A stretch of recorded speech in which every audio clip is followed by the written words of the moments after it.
so good having the visitors here. And you found out I was going to teach, but you stayed anyway, which is really nice. We appreciate it. I love to teach, and like this, I've been teaching 100 years. To listen to my grandchildren, they think that.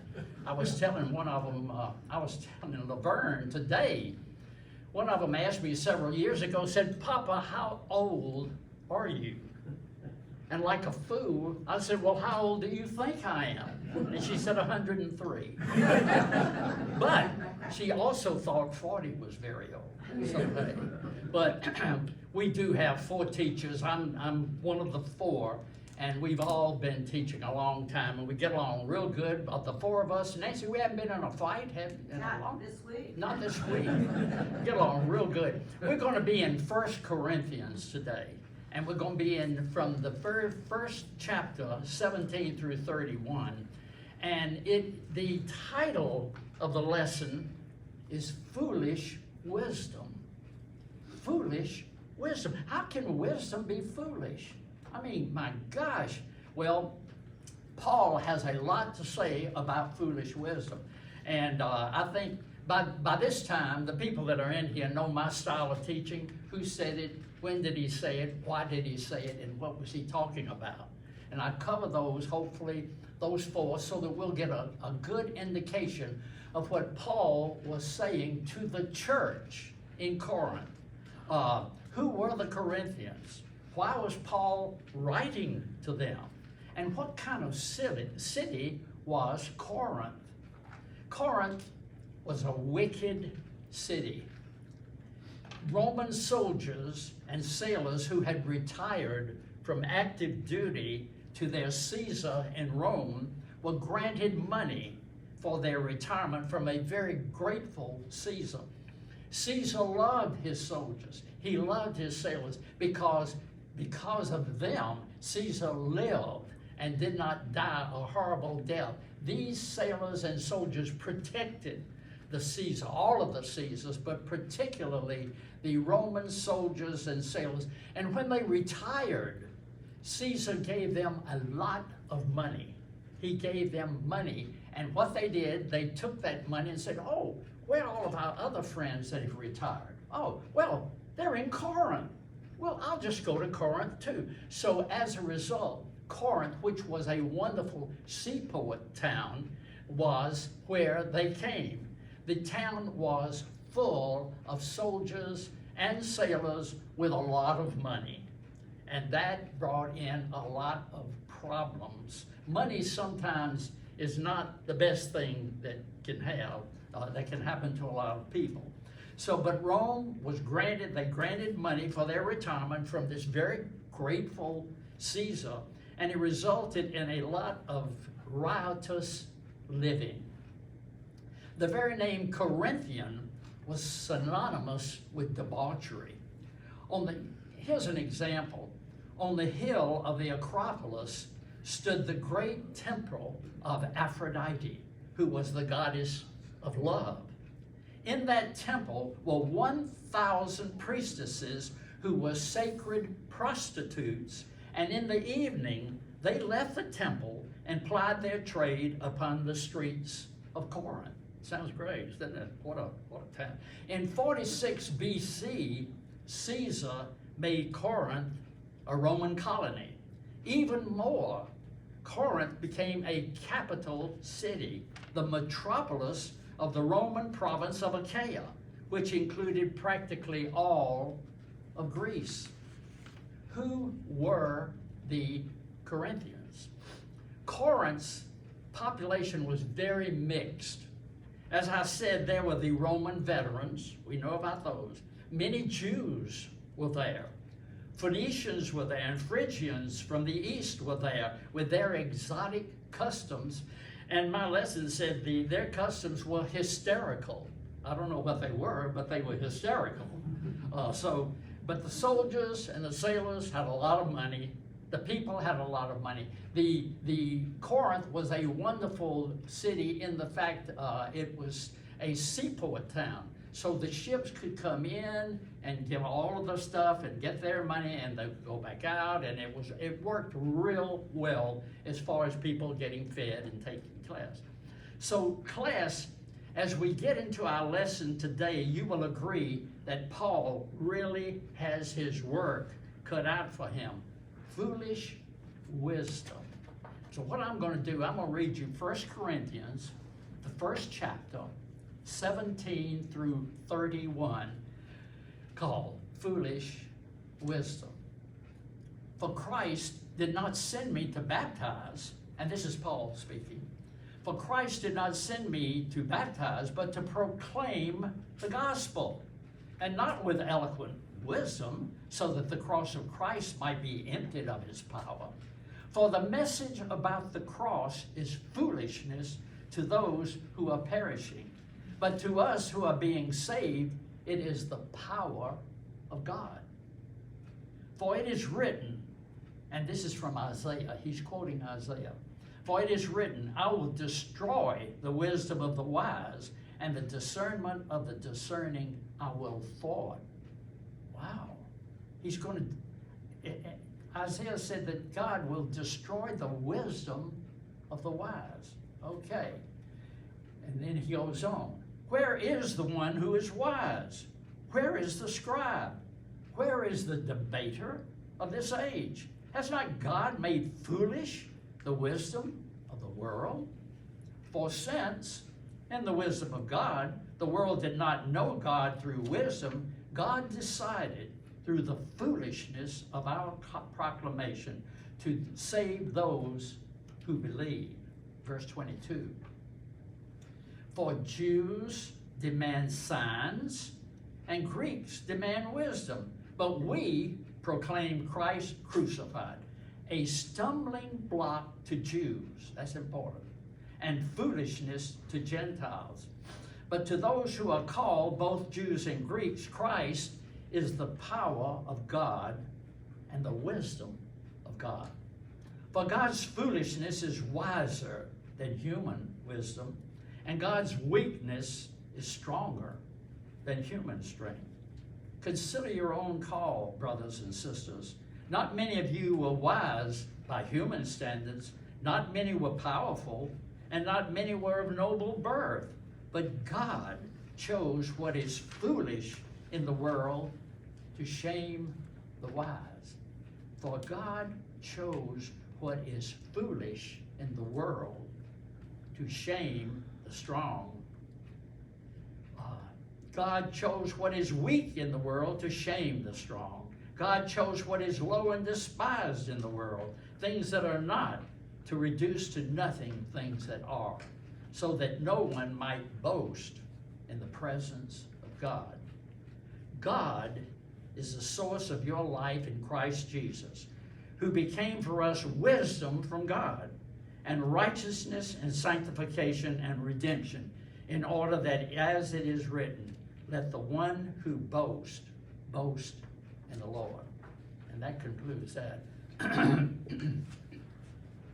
You know, when I first started looking at this lesson, in order to get to the heart of the lesson, I saw that the subject was foolish wisdom. And I said, how can wisdom be foolish? I got out my Oxford American Dictionary. I thought, hey, you're from Macon, you're not the brightest guy in the world, but hey, somebody, what? So I got the Oxford Dictionary, and here's what it said. Wisdom is prudence and common sense, thinking what is best. And that's what the dictionary says, so it can't lie. But what? Was my dictionary at odds with our lesson for today? Well, let's see. In this lesson, in this letter, Paul is writing to the Corinthian church. He tells them that to the cultured Greek and the pious Jew, the story that Christianity had to tell sounded like sheer folly. Paul tells them, and us, that all the wisdom of the world had never found God, and that all the so-called wisdom of the world were still seeking God. He's telling them that. Now, class, To the Jews, Paul's message was a stumbling block. It was a stumbling block. The Jews said, we can't buy this. We cannot buy this about Christ. It is a stumbling block. And they had this argument. Jews found it incredible that a person who died on a cross could possibly be God's chosen one. They said dying on a cross showed weakness to them. What do you think about that? Anybody? Any comments? The Jews said, no, no, this is false. It's incredible. God would never have shown weakness. He never would have shown weakness by letting his son die on the cross. They didn't get it. Why did Christ die on the cross? To save us. To save us. And they just did not get it. They considered it a stumbling block. They said dying on a cross showed weakness to them. Corinth was a wealthy commercial center. The people largely lived for themselves. They didn't think about anybody but themselves. It was a divisive society where people decided winners and losers based on who had the most social status, the most money, and the most knowledge. Corinthians were so wise, or so they thought, that they considered their wisdom, self-centered wisdom, supreme in what made a person self-sufficient. Have you ever met anybody like that? Yeah, if you haven't been around some people that I've been around. Yeah, they just consider themselves, hey, I've got all the money, I've got all this money, I've got my 401k, everything's fine, nothing ever's gonna really happen to me, and then they drop dead. And how good is that money? And you've been, I've been around people like that in my life. When you live as long as I have, you've been around everybody. Of course, I was in sales, so I was around everybody. They, winners and losers, were based on who had the most social status, the most money, and the most so-called knowledge. Corinthians was so wise, or so they thought, that they considered their wisdom, self-centered wisdom, supreme in what made a person self-sufficient. Paul is alarmed at this. He is alarmed. He's writing to the church there because in the church was not like, in the church there were people like that. And he's admonishing them because of that. This mentality had seeped into the Corinthian church. The self-centeredness caused deep divisions that tore the very fabric of the church fellowship. Can bad things ever happen in a church? Have you ever been in a church where bad things happen? Oh yes, oh yes. Unfortunately, my wife and I have been in some of those. And then this church is wonderful. This is really a wonderful church. We've been in quite a few and they've all been wonderful, but this is a wonderful church. But Paul is alarmed. The mentality of these people had seeped, I like what he said, it had seeped into the Corinthian church. The self-centeredness caused deep divisions that tore the very fabric of church fellowship. Paul gloried in the fact that for the most part, the church there was composed of the simplest and humble people. However, it was not, in fact, it was made up quite a bit of slaves. Did you know the slaves were allowed to go to church? And some of them in the church. And Paul said, hey, people are also from the highest rank of societies are becoming Christians also. Now, in Luke's gospel, I checked the research that Luke mentions Dionysus, Sergius Paulus, noble ladies, Erastus, who was the city treasurer, and on as members of the Corinthian church. So in the church there in Corinth, Paul has a variety of people. He has slaves, He has people with virtually no money. He has very wealthy people. He's got the city treasurer of Corinth. He's got Dionysus and noble ladies. I guess, I don't know what that means, but noble ladies, I would think. Nice kids, you know. Back to the mentality of the church at Corinth. As I said, Paul is alarmed over many of the wealthy members looking down their noses on the poor members. I have not seen that in this church. Maybe I just have not seen this at all. I have never been in a church, to my knowledge, that did that. If you have, it was probably not a very pleasant time. Paul writes this letter in the hope of calling believers back to the very message of Jesus Christ, dying on the cross. That's the message. Paul tells them that there is a big difference between human wisdom and godly wisdom. What the world considers wise is folly. What God considers wise is trust in God's wisdom, displayed by being saved by the glory of Christ giving up his earthly life so that you and I might be saved. Class, Paul has turned the world's wisdom upside down by elevating the lowly status of these Corinthian Christians. Most of them were poor, so by the world's standards, they were not wise and had no power. Paul tells the church in this letter that God's power and wisdom was at work, saving them through the cross and building God's church through them. Let me get a little personal here. It happened about 2 weeks ago. I went to my primary physician for my yearly physical. I got a wonderful report. Mary Lou's going to have to put up with me quite a long time now. My blood pressure, I don't take anything for it. It was fine. My weight, everything. She took the blood, everything. And we just had a wonderful time. Dr. Marlowe walked in, and the lady was over here typing everything on the computer, all this stuff. And he walked in and he said, "Hey, Wallace, how you doing?" He said, "You still teaching Sunday school?" "No." I said, "I sure am, Dr. Marlowe." He said, "Tell me, what are you in right now?" I said, "Well, I'm getting ready to teach Paul's letter to the Corinthians." He said, "You know what I love about Paul?" He said, "Do you notice he's got 2 letters in Corinthians, and he's got 2 letters in Ephesus, and he's just teaching me this lesson." He said, "You know, Paul was constantly having to prop up his churches." Mm-hmm. He would establish the church. He would go to another place and have to run back here to hold them up a little bit more. And he's just going in, he's just teaching this wonderful lesson. And I said, "Right on, I'm gonna have to add some of that." And he said, "You know, Paul, really," and he just kept on and on.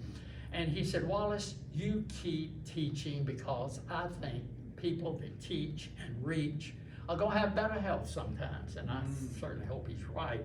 But as he went to leave, and I was in there an hour, he checked me out, but we just had all the time. We had gospel time. And as we was going to leave, he said, "Let me leave right now." And he put his hand on my shoulder, and he said the most beautiful prayer you would ever want. He thanked me and so forth, and he said, "And I want to also pray for Mary Lou. She has these issues that she's going right now, and I pray for her," and so forth and so forth. And I thought, how many doctors do you know that does something like that? And he's just a great guy. And he said, "Your blood pressure is better than mine, and I'm 45 years old." So I felt real good. But he said, "You know," I said, "Dr. Marlowe, you are a super guy and all." I said, "You're a fine family." He said, "I have 2 brothers." He said, "One is a preacher and the other one is an atheist." I said, "My gosh, one is a preacher and the other one is an atheist." And he said, "Pray for my brother." In our lesson today, we've got Paul telling us that in order to have a right relationship with God, we need to realize that we need the help of Jesus Christ to acquire the right relationship. We've got to have help from God. God, help me. I want to acquire the right relationship with you. Paul notes that there are 4 great things which Paul insists Christ is. 1, Christ is wisdom. He's all-knowing. Secondly, Christ is righteousness, giving us a right relationship with God. Third, Christ is consecration. There is no what if about our relationship to Christ. We Christians should walk with Christ and in his company keep our garments unspotted by the world. And fourth, finally, the fourth one, we need to know that Christ, excuse me, we need to know that Christ can deliver us from our past sins and also our present helplessness and future fears. And that is the lesson. Any comments on it? It is so good seeing these visitors here. I hope I don't scare you away. We're just so happy having you all. And if no comment, I'll just close us with a prayer. Let me pray, please. Dear Lord, help us not to be know-it-all Christians, but enable us to realize that by reading and studying your word, we can better understand those around us who may have different ideas and different ways of being Christians. Help us to witness when we least expect it. Be with our many members who are unable to be with us in class and in our church services due to sickness or inability to concern. Help us always to be in your light because we love you, Lord. Thank you for all you do for each and every one of us. Amen. Amen.